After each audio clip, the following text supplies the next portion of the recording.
রমজানের সময়সূচি ক্যালেন্ডারে রোজার নিয়ত সাহরি ইফতারের কিছু দোয়া দেওয়া থাকে, সেগুলো কি পড়া যাবে?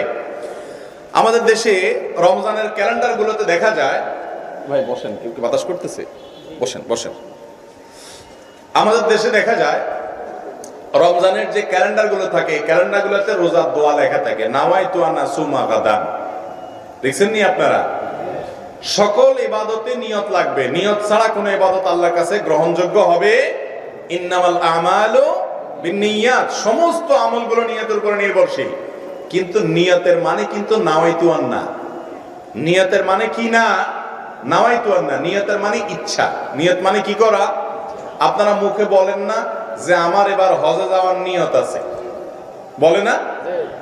এই যে নিয়ত আছে মানে কি নাওয়াইতু আন পড়ছেন আপনি? নাওয়াইতু আন আযহাবা ইলাল হজ, এরকম কোনো কিছু বলছেন আপনি মুখে? আপনি মনে প্রতিজ্ঞা করছেন, টাকা পয়সা জমা টমা দিচ্ছেন, তার মানে আপনার মনে ইচ্ছা আছে আপনি কি করবেন এবার হজে। ওই মনের ইচ্ছাটাকেই বলা হয় নিয়ত।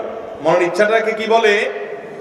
আপনি আগামীকাল রোজা রাখবেন বা আজকের দিনে আপনি রোজা আছেন, এই মর্মে আপনি নিয়ত করছেন, বাস এটাই আপনার নিয়ত। মনে যে ইচ্ছা আছে এটাই কি? মুখে আলাদা উচ্চারণ করাটা এটা নিয়ত নয়।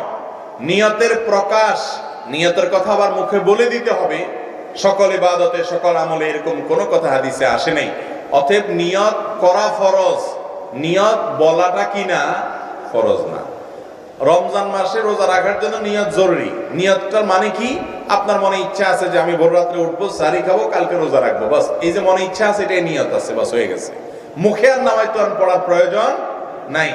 রোজা রাখার জন্য নাওয়াইতুয়ান পড়ার কথা না কোনো হাদিসে আছে, না কোরআনে আছে, না রাসূল আকরাম সাল্লাল্লাহু আলাইহি সাল্লাম এরকম কোন নাওয়াইতুয়ান পড়েছেন, না সাহাবীরা করেছেন। ইবাদতের ক্ষেত্রে কোরআন এবং হাদিসে যদি কোনো কিছু না থাকে তাহলে সেটা ক্যালেন্ডারে থাকলেও আমরা নিব না।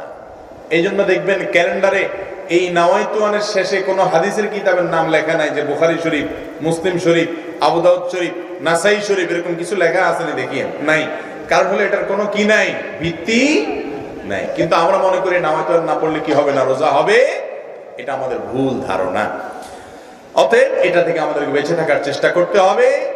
ইসলামের নামে কোনো কিছুকে যদি আপনি আবশ্যক বানিয়ে নেন, ইবাদতের সিস্টেম বানিয়ে নেন, অথচ ইসলাম সেটা নির্দেশ না করে, তাহলে এটা পরিত্যাজ্য হবে। বিদায় রোজার নিয়ত আমরা অন্তরে ইচ্ছা করব, অন্তরে সংকল্প করব, সেটাই নিয়ত।